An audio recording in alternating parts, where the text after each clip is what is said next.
आप सभी को जय मसीह की द बाइबल पोर्शन में आपका स्वागत है।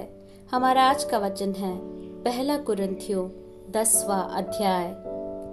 हे भाइयों, मैं नहीं चाहता कि तुम इस बात से अनजान रहो कि हमारे सब बाप दादे बादल के नीचे थे और सब के सब समुद्र के बीच से पार हो गए और सब ने बादल में और समुद्र में मूसा का बपतिस्मा लिया और सब ने एक ही आत्मिक भोजन किया और सब ने एक ही आत्मिक जल पिया, क्योंकि वे उस आत्मिक चट्टान से पीते थे जो उनके साथ साथ चलती थी, और वह चट्टान मसीह था।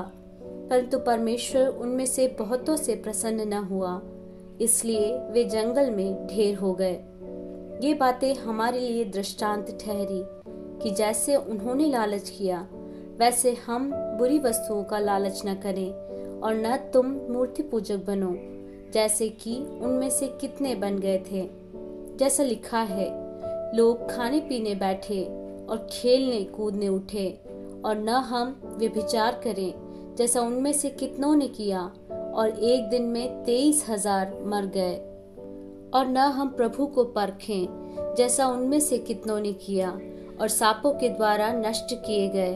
और न तुम कुड़कुड़ाओ जिस रीति से उनमें से कितने कुड़कुड़ाए और नष्ट करने वाले के द्वारा नष्ट किए गए।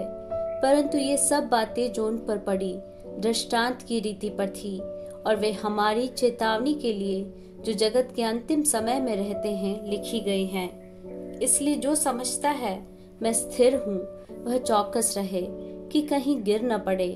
तुम किसी ऐसी परीक्षा में नहीं पड़े जो मनुष्य के सहने से बाहर है।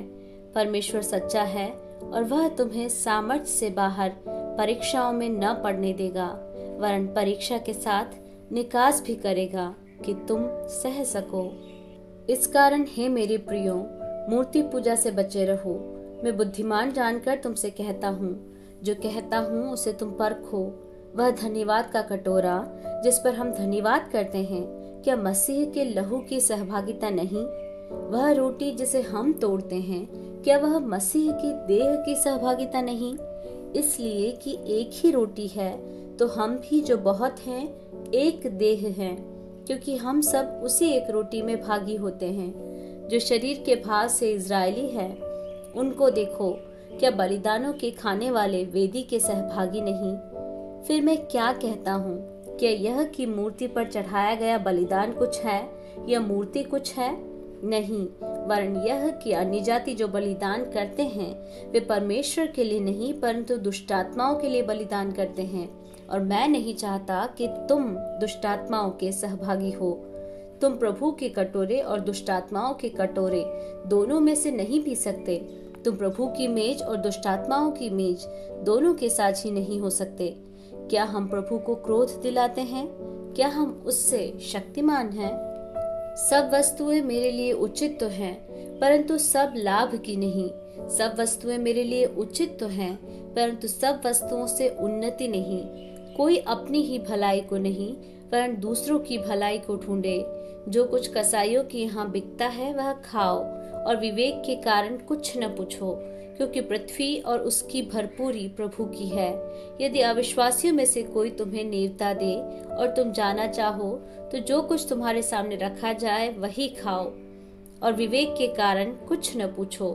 परंतु यदि कोई तुमसे कहे, यह तो मूर्ति को बलि की हुई वस्तु है, तो उसी बताने वाले के कारण और विवेक के कारण न खाओ।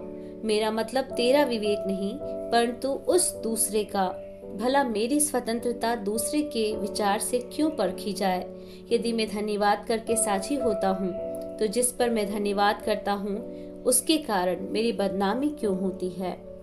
इसलिए तुम चाहे खाओ, चाहे पियो, चाहे जो कुछ करो, सब कुछ परमेश्वर की महिमा के लिए करो।